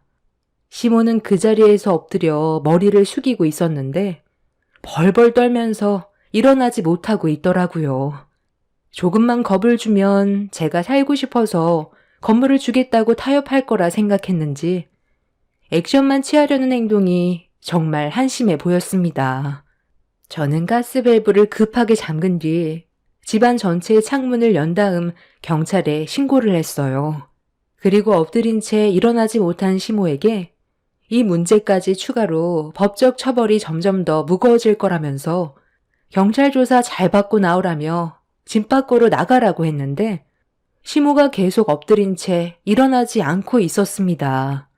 그런데 시모가 엎드린 자리에 무언가가 흐르고 있었어요. 알고 보니 제가 남편이 들고 있던 가스밸브를 빼앗아 가스레인지를 키려 하자 순간적으로 놀랐는지 바지에 실수를 해서 일어나지 못하고 있던 거였습니다. 세상에 미련이 남아있는 사람들이 욕심에 눈이 멀어 마음에도 없는 행동을 저지르려다가 되려 반대로 당하게 되자 예상치 못한 상황 때문에 많이 놀란 듯 보였습니다. 정말 답이 안 나왔고 왜 이렇게까지 사는지 이해할 수가 없었어요. 자신들의 노력으로 살아가는 게 아닌 타인의 노력을 빼앗아 살아가려는 그런 심보가 참 미련해 보였습니다. 이 문제로 시댁 식구들은 경찰 조사를 추가로 받게 되었고 한순간의 실수로 인해 엄청난 대형 참사로 이어질 뻔했기 때문에 법적으로 처벌을 면할 수가 없었습니다. 그리고 이 문제로 남편과의 이혼은 오래 걸리지 않았고 그렇게 상황이 마무리되는 줄 알았는데 여기에서 또 다른 문제가 생겼어요. 본인들의 잘못을 인정하고 싶지 않았는지 경찰의 출석 요구를 불응하고 법적 처벌을 피하기 위해 도망을 치다가 결국 자신들의 잘못을 본인들이 받게 되는 대형 사고로까지 이어지게 되었습니다. 시댁 식구들을 태우고 밤에 도망을 치던 남편이 도로에 떨어져 있던 적재물을 미처 확인하지 못하고 밟고 지나치게 되면서 도로가 분리되어 있는 곳에 있던 가드레일에 그대로 들이받아 차 안에 타고 있던 일가족이 깡그리 몰살되는 불행을 겪게 되었습니다. 너무 예상치 못했던 상황이라 소식을 듣던 저는 당황스러웠고 그 사람들의 신원 확인까지 하게 되었네요. 결국 제 손으로 시댁 일가족 모두 장례까지 치르게 되었습니다. 시동생은 노총각에 결혼 한번 못 해보고 부모 잘못 만나 세상을 떠난 게 참 안타까웠어요. 본인들 욕심만 채우려다가 일가족 모두가 세상을 떠나게 된 상황이 많은 생각을 하게 만들었어요. 사람은 자신의 욕심을 채우려고 더 큰 걸 바라다간 결국 그 끝은 나락이 될 수 있다는 걸 알게 되었습니다. 자신에게 주어진 삶에 만족하고 그 환경에 최선을 다해 살면 나중엔 좋은 결과가 올 거라 생각해요. 제 사연을 들어주신 여러분들께서도 욕심을 채우려고 발버둥 치기보단 좀 더 심적으로 여유 있는 삶을 살아가셨으면 좋겠습니다. 저는 이번에 저희 부모님께서 모으셨던 재산의 일부를 좋은 곳에 기부를 했어요. 곧 연말이고 어려운 분들이 많다는 걸 알기 때문에 제 마음을 나누고 싶었습니다. 제 사연을 들어주신 여러분들의 가정에는 언제나 축복만 함께 하시길 바랄게요. 감사합니다.